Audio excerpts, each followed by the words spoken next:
محمد وعلى آله وأصحابه أجمعين. سبحانك لا علم لنا إلا ما علمتنا إنك أنت العليم الحكيم. رب اشرح لي صدري ويسر لي أمري واحلل عقدة من لساني يفقهوا قولي.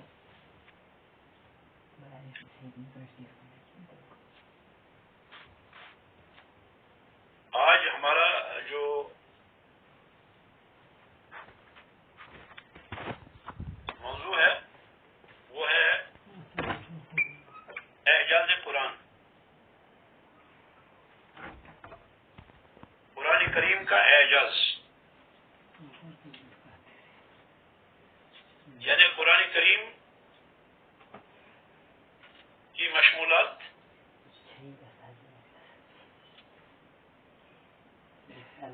قرآن کریم کی محتویات ایسی ہیں کہ ان کا کوئی شخص احاطہ نہیں کر سکتا، حتیٰ کہ قرآن کریم کے الفاظ، قرآن کریم کے جو الفاظ ہیں وہ معجزہ ہیں، ان میں ایک اعجاز ہے.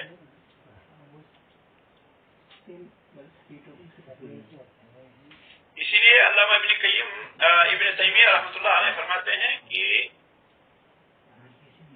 ترادف جو ہے یہ عربی زبان کے اندر بہت کم ہے اور قرآن کریم کے اندر یہ نادر ہے یا پھر معلوم ہے. یعنی قرآن کریم کے اندر کوئی بھی کلمہ ایسا نہیں پایا جاتا کہ اس کلمے کے برابر کوئی دوسرا کلمہ ہو تمام معانی میں.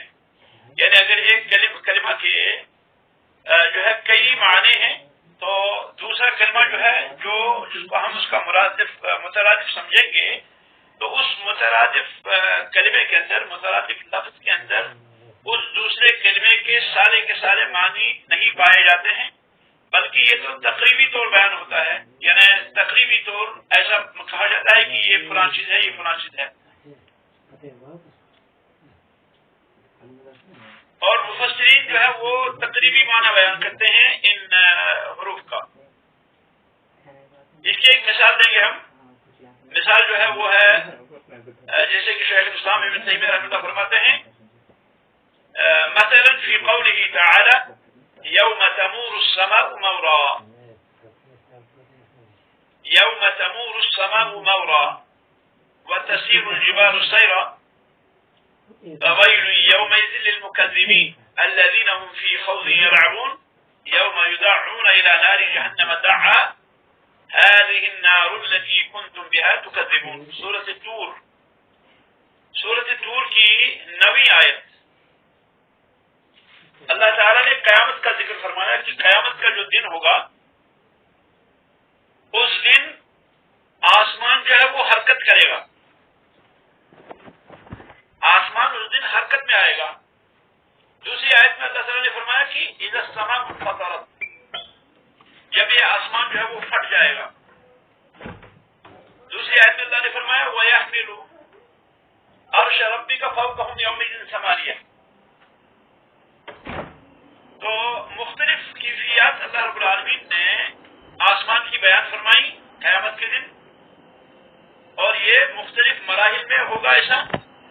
اور یہ سارا کا سارا جو ہے وہ کیا ہوگا، وہ آسمان کے ختم ہونے کی علامت ہوگا اور وہ دلیل ہوگا کہ آسمان جو ہے وہ ختم ہونے والا ہے.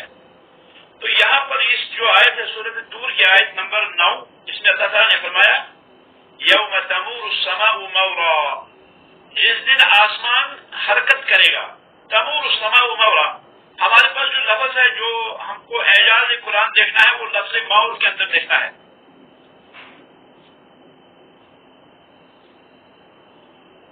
مور کی تفسیر میں علماء نے بیان کیا حرکت کرنا. بعض مفسرین نے کہا کہ مور کہتے ہیں کسی چیز کا تیزی کے ساتھ نافذ ہو جانا. بعض دیگر اگر ہم یہ کہیں کہ کوئی حرکت مگر تیزی کے ساتھ، ایک معنی صرف حرکت ہے، دوسرا ہے حرکت مگر تیزی کے ساتھ. اور یہ دونوں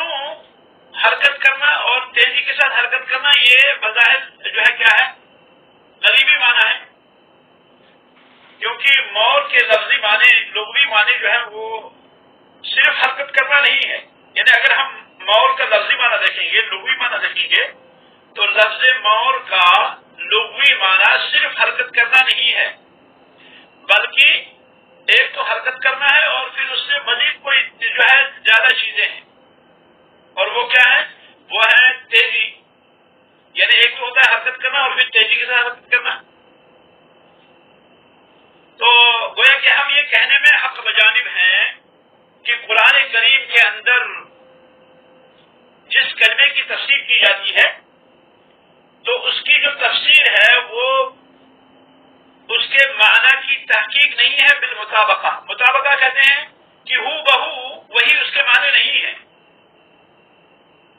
یہ جو تفسیر ہم بیان کرتے ہیں قرآن کریم کے کسی کلمے کی، کسی لفظ کی، یہ اس میں کوئی شک ہی نہیں کہ اس میں مطابقت کے طور پر یعنی پورے اس کے اجزاء شامل ہوں، جو ہم تفسیر کریں بالکل وہ اجزاء اسے پائے جائیں، یہ نہیں ہے. اور پھر اس سے باہر وہ نہ نکلے تو ایسا نہیں ہے قطعاً بھی. اسی لیے ہم کہتے ہیں کہ مفسر کا تفسیر کرنا صرف معانی کو منتقل کرنا ہے. مفسر جو تفسیر کرتے ہیں تو مفسر جب تفسیر کرتے ہیں قرآن کی، وہ کیا کرتے ہیں؟ وہ قرآن کے اس کلمے کے معانی کو نقل کرتے ہیں، وہ نقل کرنے والے ہیں بس. اسی لیے بعض علماء کہتے ہیں کہ حرفی ترجمہ قرآن کریم کا کرنا کیا ہے؟ وہ جائز نہیں ہے حرفی ترجمہ، کیونکہ یہ ممکن ہی نہیں کہ کوئی شخص قرآن کریم کا ترجمہ کرے اس کے پورے معانی کے ساتھ. یہ ناممکن ہے، کیونکہ قرآن کریم کے حروف کے، قرآن کریم کے کلمات کے، قرآن کریم کے الفاظ کی جو معانی ہے وہ بہت ہی وسیع ہے. یہ ہماری تعبیر اس کا احسان نہیں کر سکتی. تو گویا کہ مفسرین کیا کرتے ہیں؟ مفسرین ان کلمات کے معانی کو منتقل کرتے ہیں، نہ کہ وہ قرآن کی ہو بہو ان کلمات کے کیا ہے ان کے معانی کو نقل کریں. وہ تو تقریبی معنی جو ہے وہ ذکر کرتے ہیں.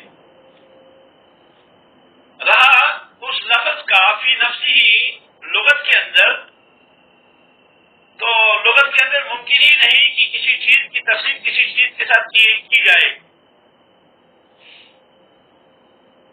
مثال کے طور پر اللہ تعالیٰ فرماتے ہیں کالعہن المنفوش، القاریۃ ما القاریۃ وما ادراک ما القاریۃ یوم یکون الناس کالفراش المبثوث وتكون الجبال كالعهن المنفوش وتكون الجبال كالعهن المنفوش.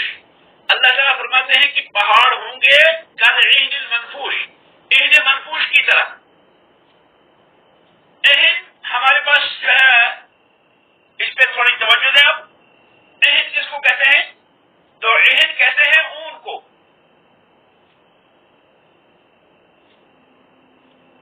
اب سوال یہ ہے کہ کون سی اون؟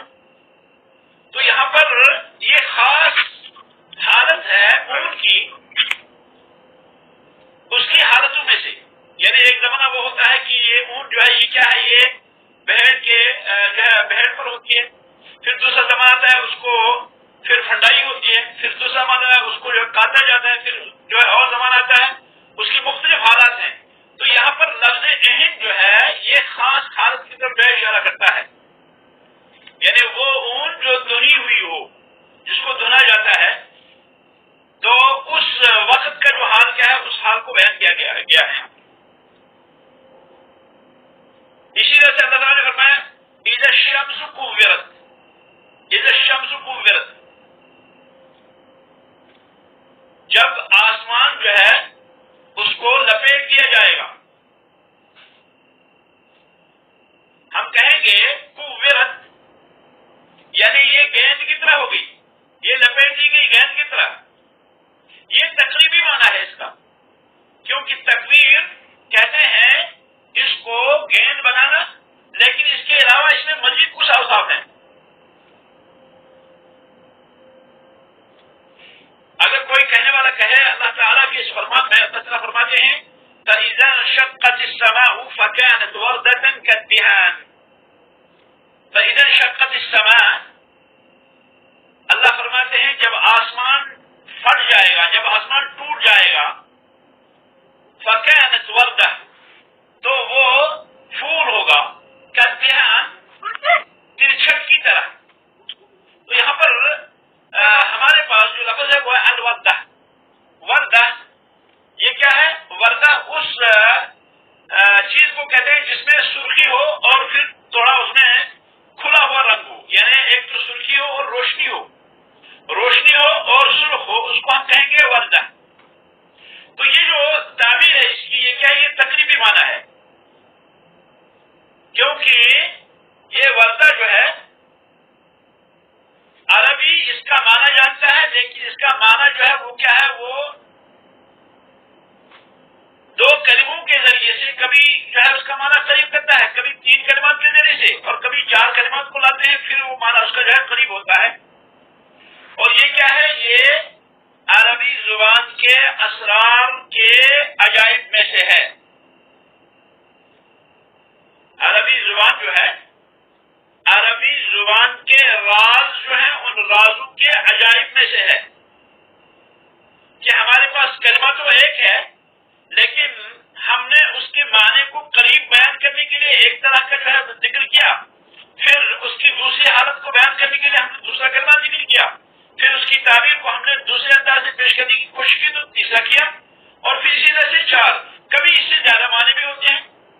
تو یہ کیا ہے؟ یہ عربی زبان کی راز کے جو عجائب ہے، یہ عربی زبان کی وسعت ہے، عربی زبان کی جو ہے کیا ہے؟ عربی زبان کی سعہ ہے اور اس کی وسعت ہے. اس کے علاوہ جو دوسری زبانیں ہیں تو اس میں کیا ہوتا ہے؟ اس میں یہ ممکن ہے کہ آپ کیا کریں؟ ایک کلمے کی تعبیر دوسرے سے کریں. مثال کے طور پر آپ کہتے ہیں آنٹی. اب آنٹی کون ہے؟ خالہ ہے یا چاچی ہے یا کون ہے؟ کس کو کہتے ہیں؟ تو جو بھی آتی ہے اس کو ہم جو ہے آنٹی کہتے ہیں. اس کے برعکس قرآن کریم کے اندر ایسا نہیں ہے. اسی لیے علماء لغہ کہتے ہیں کہ عربی زبان جو ہے یہ وسعت میں تمام زبانوں سے زیادہ ہے. اور علماء نے جو کلمات بیان کیے ہیں عربی زبان کے اندر لگ بھگ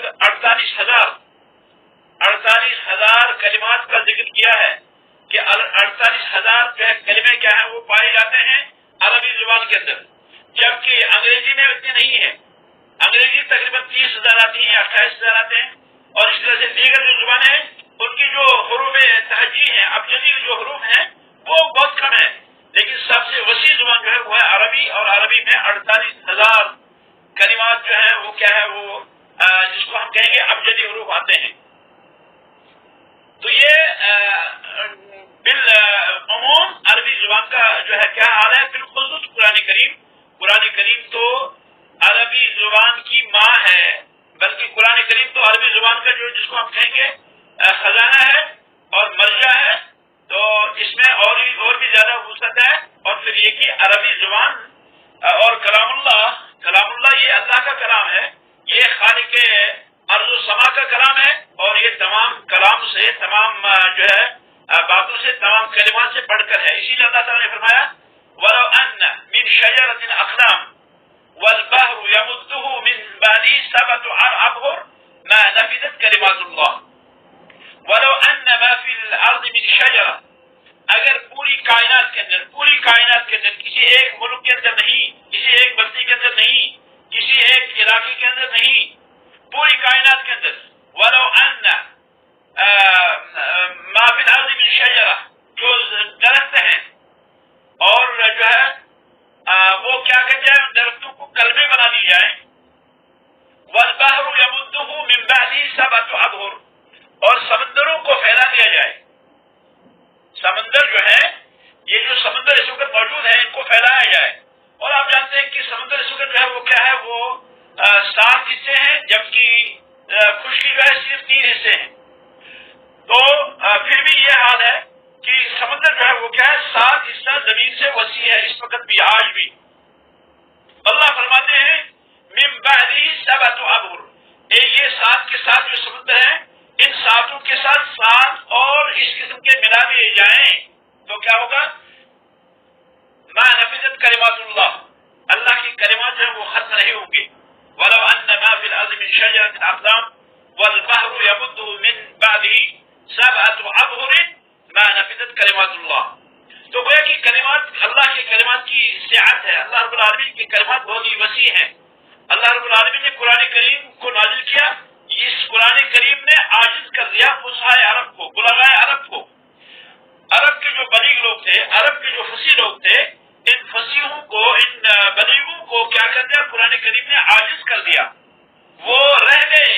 بڑے بڑے جو فصیح تھے اس وقت نبی علیہ السلام نے جن کو چیلنج کیا ان میں ولید بن مغیرہ جو ہے وہ سرخیل مانا جاتا تھا عربی ادب کا اور عربی زبان کا. اسی طرح سے دیگر ام القریٰ جو ہے مکہ جو ہے اس کو عرب کی ماں کہا جاتا تھا، کیونکہ یہاں عربی زبان کی جو ہے وہ بود و باش ہوئی تھی، یہاں سے پلی تھی، جو ہے بڑی تھی. تو اس مکہ کے اندر رہنے والے جو عرب ہیں ان کو چیلنج کیا نبی علیہ السلام نے. اللہ رب العالمین نے فرمایا کہ وَإِن كُنتُمْ فِي رَيْبٍ مِّمَّا نَزَّلْنَا عَلَىٰ عَبْدِنَا فَأْتُوا بِسُورَةٍ مِّن مِّثْلِهِ. پہلے فرمایا 10 سورتیں، پھر فرمایا جو ہے ایک جو ہے آیت بھی، ایک آیت کا چیلنج بھی کیا اللہ رب العالمین نے کہ اگر ایک آیت لا سکو تو لاؤ. اور یہاں پہ جو ہے کیا ہے ایک سورت کا چیلنج دیا کہ اگر تمہیں طاقت ہے ایک سورت قرآن جیسی سورت پیش کرنے کی تو لاؤ. تو لیکن کیا ہے وہ جو ہے عاجز آ گئے. اللہ تعالیٰ نے فرمایا فَإِن لَّمْ تَفْعَلُوا، بس اگر تم نہیں کر سکتے، تم نے ایسا نہیں کیا، وَلَن تَفْعَلُوا، اور تم ہرگز ایسا نہیں کر سکو گے.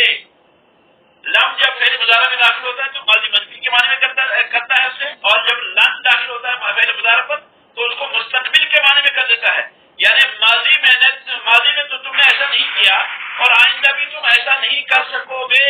ولن یفعلوا، قیامت کی صبح تک چیلنج کھڑا ہے اللہ رب العالمین کے اس کلام مقدس کا کہ کوئی بھی کائنات کا کوئی فصیح، کوئی بلیغ، کوئی عربی، کوئی غیر عربی، کوئی جو بھی ہو، فصیحوں کا وہ کیا ہو آقا ہو، لیکن وہ کیا ہے بلیغوں کا وہ معاب ہو، مرجع ہو، لیکن وہ کیا ہے وہ قرآن کریم جیسی آیت جو ہے پیش نہیں کر سکتا، قرآن کریم جیسی صورت پیش نہیں کر سکتا. تو یہ دلیل ہے قرآن کریم کے اعجاز کی. اسی طرح سے اللہ تعالیٰ نے فرمایا فَاسْعَوْا إِلَىٰ ذِكْرِ اللَّهِ يَا أَيُّهَا الَّذِينَ آمَنُوا إِذَا نُودِيَ لِلصَّلَاةِ مِن يَوْمِ الْجُمُعَةِ فَاسْعَوْا إِلَىٰ ذِكْرِ اللَّهِ. فَاسْعَوْا إِلَىٰ ذِكْرِ اللَّهِ. فَاسْعَوْا یہ فعل امر ہے، جمع مذکر حاضر کا صیغہ ہے. فَاسْعَوْا اللہ تعالیٰ فرماتے ہیں بس سعی کرو. بس سعی کس کو کہتے ہیں؟ سعی چلنے کو کہتے ہیں. سعی چلنے کو کہتے ہیں. کہتے ہیں السعی جو ہے وہ کس کو کہتے ہیں؟ تھوڑا تیز چلنے کو سعی. جیسے کہتے ہیں صفا و مروہ کے درمیان سعی کرنا، سعی کے مطلب تھوڑا جو ہے تیز قدم اٹھانا، اس کو جو ہے کیا کہیں گے؟ اس کو مشی کہیں گے. تو سعی جو ہے یہ بھی تقریبی معنی ہے، کیونکہ سعی ہم کہتے ہیں تیز چلنے کو، لیکن اس میں جو ہے قصد کا معنی بھی ہے.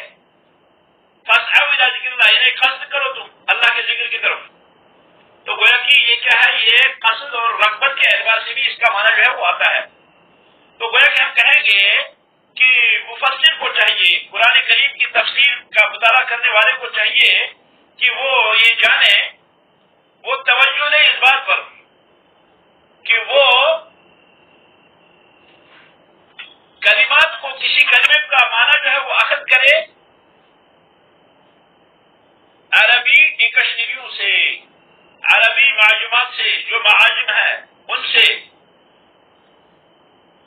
لیکن یہ خیال رکھے کہ یہ الفاظ کا، جو قرآن کے الفاظ ہیں ان قرآن کے الفاظ کا عام معنی جو ہے کیا ہے؟ یہ اس کی تفسیر نہیں ہے.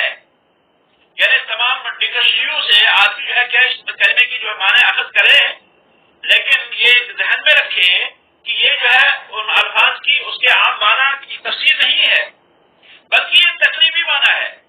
یہ تقریبی معنی ہے. یہ مقصد کو، موضوع کو یا جو ہے لفظ کو واضح کرنے کی ایک سعی ہے. البتہ سلف